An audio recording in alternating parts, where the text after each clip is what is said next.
গুরু একটা পয়সা গন্ধ আসছে করতে। আর বলিস না, রতনদার বগল মুছে এলাম। হ্যাঁ সে কি গুরু, তুমি তো জড়িয়ে থাকতে চাওয়া বৌদির চুলে পার্ট টাইম আছো নাকি রতনদার বগলে? না রে, বৌদি এখন চুল মোছে টাওয়ালে। টাওয়ালে মানে ওই তোয়ালে সুতো করা ভাই? হ্যাঁ হ্যাঁ, ওই মালটাই। সেদিন কোথা থেকে এসে জুটলো, দিয়ে বৌদিকে বললো, বৌদি আপনাকে কিন্তু পুরো হিরোইনদের মতো দেখতে, কিন্তু হিরোইনদের তো কখনো গামছা পরতে দেখিনি। ব্যাস। যা বৌদি বলে জল মুছে দিল। আরে মুছে দিল কি, একেবারে জড়িয়ে গেল। হ্যাঁ কি বলছো গুরু, এরকম করে পুছে তোমায় সাইড করে দিল সালা? গুরু তুমি দুঃখ করো না, শুধু একবার অর্ডার করো, ও মালকে এক্ষুনি নিংড়ে দিয়ে আসছি। না দরকার নেই, আমি তাঁতির ছেলে, অত জাতি দেখে গা মুছি না। আর বৎস, দুঃখেরই বা কি কারণ? মোছামুছিতেই তো দুঃখ মোচন, আর কাপড়ের কর্মই তো আচ্ছাদনা ঝাড়ন পছন।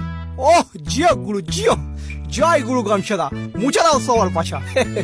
তোমার শিষ্য হয়ে আমার রুমাল জীবন সত্যি মালামাল গুরু। ঠিক আছে ঠিক আছে। শিষ্য বলতে মনে পড়লো, তোয়ালেটাকেও মনে হচ্ছে শিষ্য করতে হবে, বুঝলি? ওর একটু গামছা জ্ঞানের দরকার আছে, কিন্তু ওকে তো কদিন ধরে দেখতেই পাচ্ছি না। আরে ওই তো তুলোর ছেলে, এ তোয়ালে, এ তুলোর ছেলে, শোন শোন গুরু রাখছে। হ্যাঁ কি হয়েছে তাড়াতাড়ি বলো। আরে দাঁড়া, অত তারা কিসে? তারা আছে, কিছু মোছার ভ্যাকেন্সি আছে, ইন্টারভিউ দিতে যাচ্ছি, কুইক বলো। ও আচ্ছা। তা আমার গামছা জ্ঞানের সার্টিফিকেট ছাড়া কি তোর চাকরি হবে? খুব হবে, কিসের জন্য ডাকলে সেটা বলো। ইয়ে তেমন কিছু না, তোকে কদিন দেখছি না কি ব্যাপার? আমাদের তার ছেড়ে কি ছাদে শোকাতে যাচ্ছিস নাকি? না ছিলাম না কদিন, একটু শহরে মুছতে গিয়েছিলাম। হ্যাঁ শহরে মুছতে গিয়েছিলি কেন রে? এই গ্রামে কি মোছার লোকের অভাব আছে নাকি? গামছাদা আমি এলেবেলে লোকেদের মুছি না, আমার লেভেলটা একটু হাই। যা বাবা, মোছার জন্য তো লেভেল দেখে কি করবি?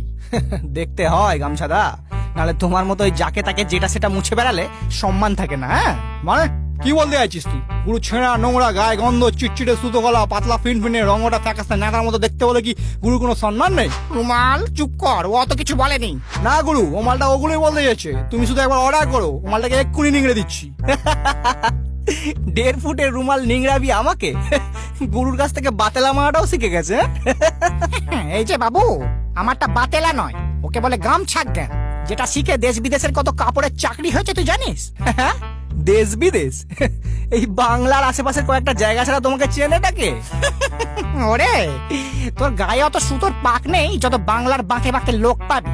একটু মার্কেট ঘুরে দেখ, রিক্সাওয়ালা থেকে কেরানি, চাষি ভাই টু দোকানি, আর মা মাসি মামনি সকলে আমাদেরই ব্যবহার করে। হ্যাঁ, চার গামছা ছাড়া এদেশের লোকেদের দিন চলে না। রাইট। আর আমাদের সারা পৃথিবী চেনে, ভালো ভালো জায়গায় নামি দামি লোকেরা আমাদের দিয়ে মোছে। হ্যাঁ কে বলেছে তোকে নামি দামি লোকেরা গামছা দিয়ে মোছে না? এই গ্রামের প্রধান তো সারাদিন গামছা পরেই থাকে, গামছা পরেই খেতে বসে, গামছা পরেই থাকে, তো তার কি কোনো সম্মান নেই? কোথায় ফেরারি আর কোথায় ছ্যাকড়া গাড়ি! এই জন্য বলছি নেতাদা, সরি গামছাদা, একটু লেভেল দেখে মুছতে শেখাও। বৎস, আমি লেভেল না, আমি ফ্লেক্সিবল হতে শেখাই। আমাদের দেশ বহুমুখী প্রতিভার দেশ, এখানে হিরোরা মেয়ে পটানো থেকে গুন্ডা পেটানো সব কাজই এক হাতেই করতে পারে।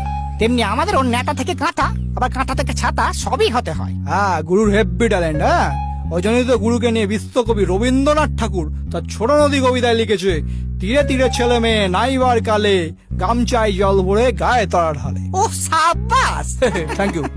দেখেছিস আমার গামছা জ্ঞানের ফলে ওর কেমন আমূল পরিবর্তন হয়েছে? হ্যাঁ রুমাল থেকে পুরো বাচাল হয়ে গেছে।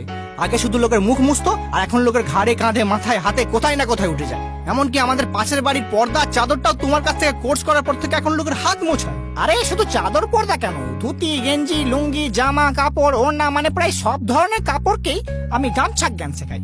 আর এখন তো কোর্সে 50% ডিসকাউন্টও চলছে, চাইলে তুইও শিখতে পারিস, তোকে আমি আরো 25% ডিসকাউন্ট দেবো। না কোনো দরকার নেই, মোছার কাজটা তোমার থেকে আমি অনেক ভালো পারি। আর আমি হলাম হাম্মাম বংশের তোয়ালে। হ্যাঁ হাম্মাম বোঝো তো, সেলিব্রিটিরা ইউজ করে, তো সেই বংশের তোয়ালে হয়ে তোমার মতো একটা পাতলা সুতির কাপড়ের কাছ থেকে আমাকে মোছা শিখতে হবে নাকি? মোছা না শিখিস অন্তত শুকনোটা শিখে যা। তুই যা ধ্যাৎসা মোটা, তোর জল শোকাতে শোকাতে এই গুরু 3-4 বার শুকিয়ে 3-4 বার মোছা হয়ে যায়। হ্যাঁ ওরে গামছার চামচা, আমি সেই 3-4 বারের কাজটাই একবারে করতে পারি, বারবার নিংড়ে নিংড়ে জল বার করতে হয় না। হ্যাঁ সেদিনকার তোয়ালে বেশি কথা বলে ফেলে। বাবু, আমাদের অতক্ষণ ধরে সকালে হয় না, মজুরের মাথার বেড়ি হতে হয়, তারপরই হয়তো দড়ি হতে হয়।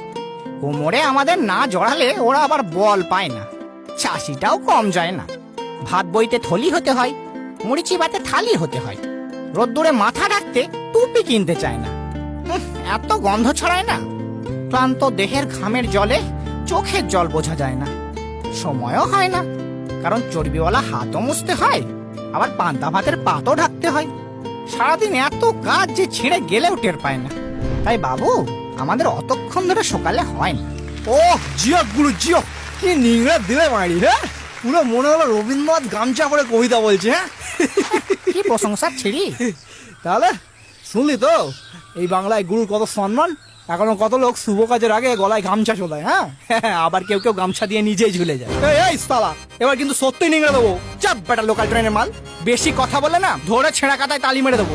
এই তোয়ালে, তুই কিন্তু আমার শিষ্যের সাথে এরকম নিংড়ে কথা বলতে পারিস না। তো তোমারও শিষ্য আমার সাথে নিংড়ে কথা বলতে পারে না। মোছার সোসাইটিতে আমার একটা হাই স্ট্যান্ডার্ড আছে, অবশ্য কাদের বলছি। যেমন গুরু তার তেমন চেলা, গায়ে নেই সুতো, খালি বড় বড় পাতেলা। হ্যাঁ শুধু শুধু টাইমটা নষ্ট করে দিল, যত সব।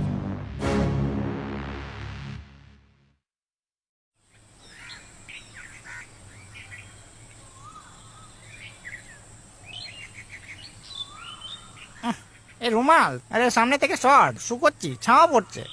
ইয়ে গামছাদা, রুমাল না আমি। আরে কি ব্যাপার, তোয়ালে চাকরি হয়ে গেছে নাকি? ইয়ে না গামছাদা, ওরা বললো গামোছা ছাড়া আরো অন্য কাজও জানতে হবে, আর প্রায় সব জায়গাতেই তোমার গামছা জ্ঞানের সার্টিফিকেট চাইছে। আমি তো বলেইছিলাম চাইবি, তা তুই এখন কি চাইছিস? গামছা জ্ঞান শিখতে চাইছি, শেখাবে? নিশ্চয় নিশ্চয় শেখাবো, শুধু ফিসটা এবার ডবল হবে।